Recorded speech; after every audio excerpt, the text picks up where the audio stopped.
Bismillahirrahmanirrahim. Assalamualaikum warahmatullahi wabarakatuh. Salam sejahtera untuk kita semua. Alhamdulillahirrabbilalamin. Allahumma salli ala Muhammad. Perkenalkan, nama saya Fazan MA PhD, merupakan salah satu dosen yang ditugaskan pada program studi hukum Fakultas Hukum Universitas Abuya Tama, Indonesia. Saat ini saya dalam proses mengikuti program sertifikasi dosen tahun 2025 yang diselenggarakan oleh Kementerian Pendidikan Tinggi, Sains dan Teknologi, Kemdikti Saintek Republik Indonesia. Saya akan melakukan penyusunan dokumen pernyataan diri dosen dalam bentuk unjuk kerja perguruan tinggi atau disingkat dengan PDD UK-TPT. Pada kesempatan ini, saya akan memaparkan salah satu mata kuliah yang saya ampu pada semester 3, yaitu mata kuliah Hukum Islam dengan kode mata kuliah MH3111, di mana mata kuliah ini merupakan MK wajib dengan bobot 3 SKS, di mana 2 SKS dalam bentuk tatap muka dan 1 SKS dalam bentuk penugasan dan belajar mandiri. Adapun teknik pengajaran dalam mata kuliah ini adalah DIA, Delivery, Interaction, dan Assessment. Selanjutnya saya akan menjelaskan deskripsi mata kuliah, capaian pembelajaran, materi pembelajaran, metode pembelajaran, dan penilaian atau assessment.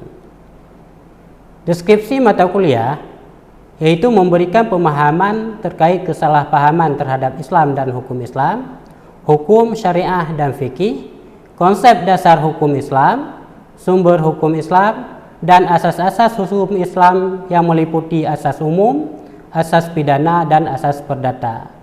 Mata kuliah ini juga membahas tentang estetika dan sifat hukum Islam dan kaedah-kaedah hukum Islam.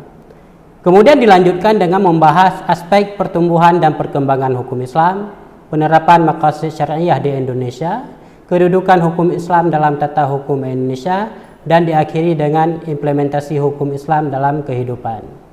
Kemampuan yang diharapkan, mata kuliah ini memiliki 6 CPL, yaitu keterampilan umum, keterampilan khusus, sikap, dan pengetahuan.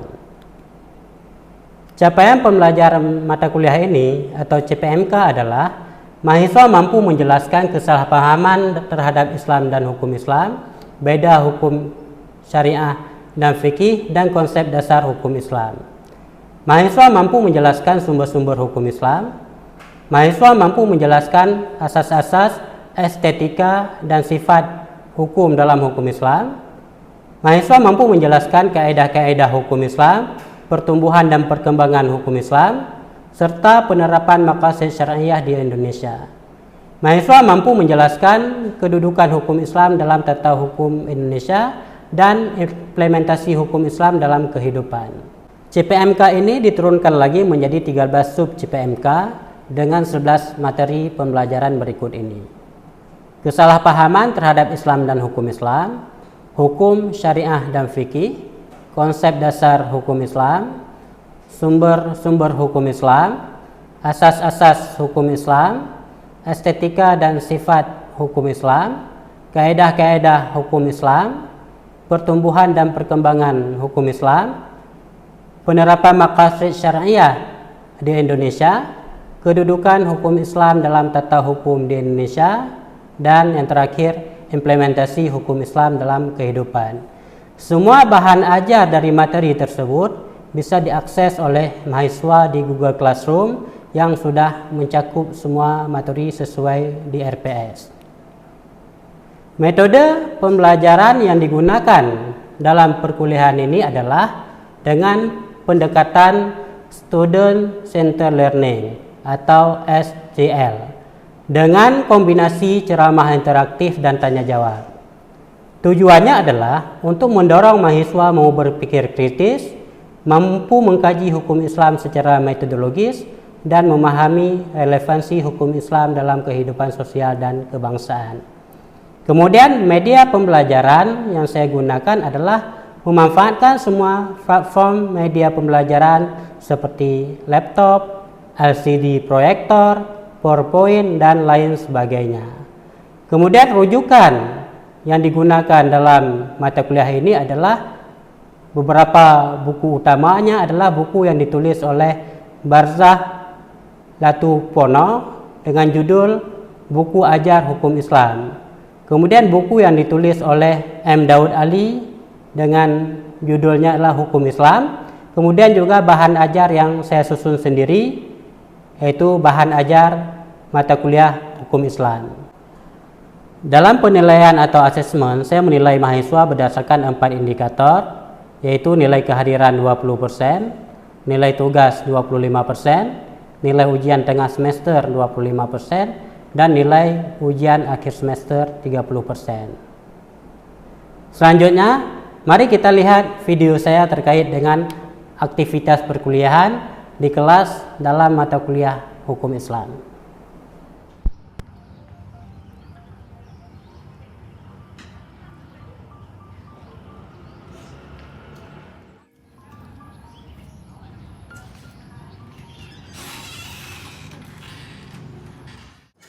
Assalamualaikum. Waalaikumsalam semuanya. Assalamualaikum warahmatullahi wabarakatuh. Waalaikumsalam warahmatullahi wabarakatuh. Alhamdulillahirabbil alamin. Allahumma shalli ala Muhammad. Kawan-kawan sekalian, murid-murid yang dirahmati Allah, bagaimana kabarnya hari ini? Alhamdulillah. Alhamdulillah pada hari ini kita sudah sampai ke pertemuan ke-12 dalam mata kuliah Hukum Islam. Tentunya sebelumnya kita sudah banyak mempelajari hal-hal yang terkait dengan hukum Islam, termasuk salah satunya adalah yang membahas tentang perbedaan fikih dan syariah. Nah, pada pertemuan kali ini adalah merupakan pengembangan dari materi-materi sebelumnya, yaitu penerapan maqasid syariah di Indonesia. Nah, tentunya kita sudah tahu bahwa syariat Islam itu adalah apa yang disampaikan oleh Allah yang termuat baik dalam Al-Quran maupun dalam hadis Nabi.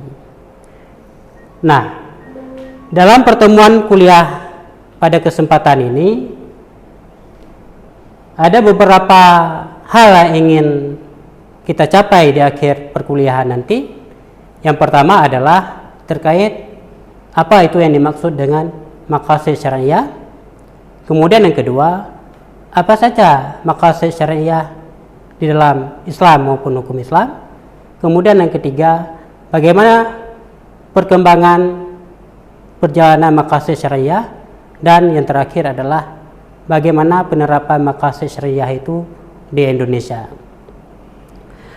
Nah, mungkin bisa diperhatikan di slide yang sudah Bapak tampilkan di layar, bahwa maqasid syariah itu ya secara umum bisa kita katakan dia terdiri dari 2 kalimat ya.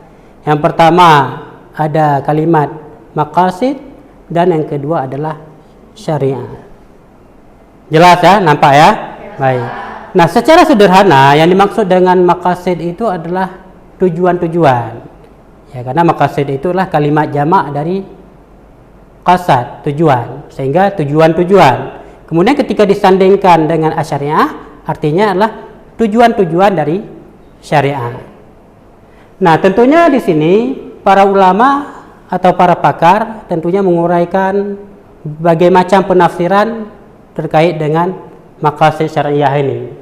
Misalnya kita lihat ada Asy-Syatibi ya, yang menyampaikan bahwa maqasid syariah itu adalah syariat yang dibuat untuk mencapai kemaslahatan manusia baik di dunia maupun di akhirat.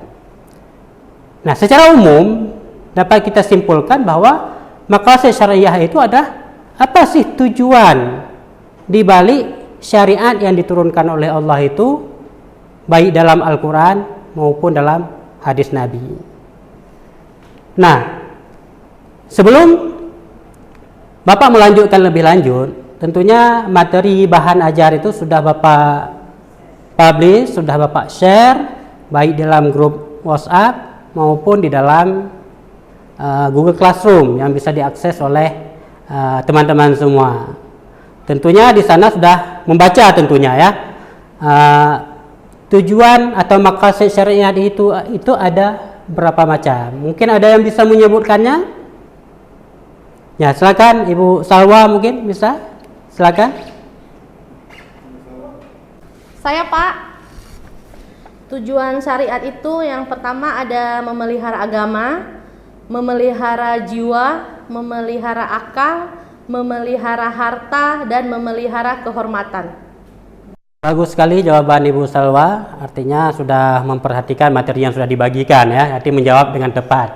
Ya memang tujuan dari maqasid syariah atau maqasid syariah itu adalah ada 5. Yang pertama adalah hifdzuddin, memelihara agama, kemudian ada hifdzul mal, kemudian ada hifdzun nafs, kemudian ada hifdzul aqli, dan yang terakhir ada hifdzul aqli atau memelihara kehormatan. Ya, jadi ada 5. Jadi saya jelaskan lebih pendalamannya terkait dengan kelima hal ini.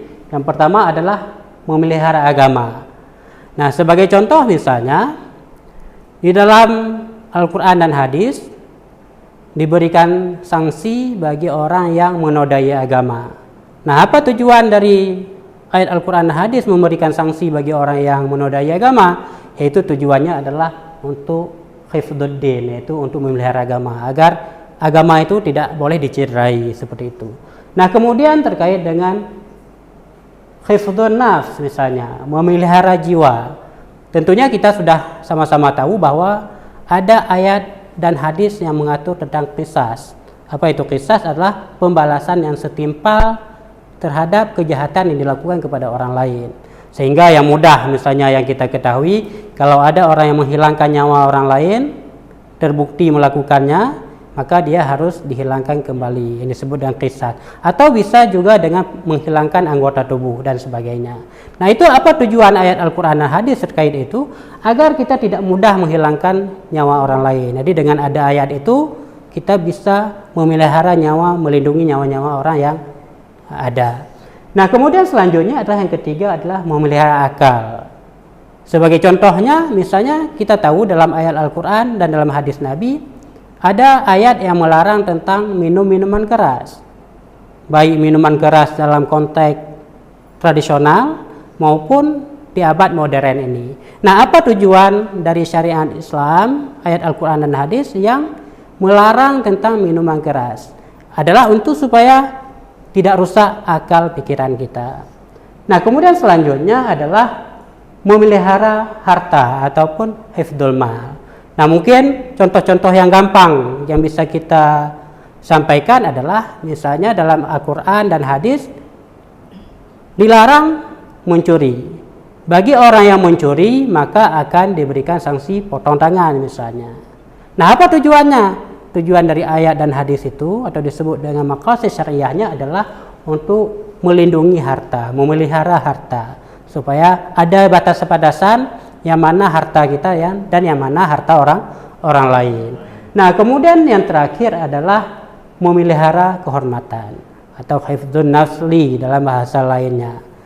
Nah, ini sebagai contoh yang mudah yang kita sampaikan adalah misalnya dalam Islam ada ayat dan hadis yang melarang praktek perzinaan. Ada ayat yang melarang dalam Al-Quran dan hadis juga tentang tidak boleh khalwat dan lain sebagainya. Nah, apa tujuannya? Itu untuk melindungi, memelihara keturunan. Karena kalau tidak diatur dengan pernikahan, tidak diberikan sanksi bagi orang yang melakukan perzinaan, maka keturunannya nggak jelas, nanti bercampur baur. Sehingga itulah tujuan-tujuan dari maqasid syariah yang dikumpulkan ke dalam 5 maqasid syariah pokok ini.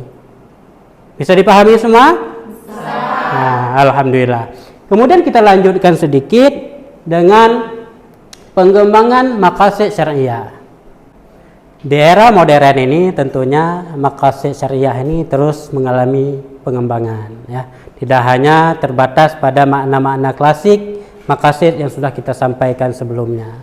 Misalnya di era modern ini pengembangannya sudah mengarah kepada misalnya salamatul bi'ah. Selanjutnya kita akan bahas terkait dengan pengembangan maqasid syariah. Nah, tentunya maqasid syariah tidak hanya terbatas pada batasan-batasan yang sudah kita jelaskan sebelumnya, tetapi maqasid syariah itu juga berkembang seiring dengan perkembangan zaman.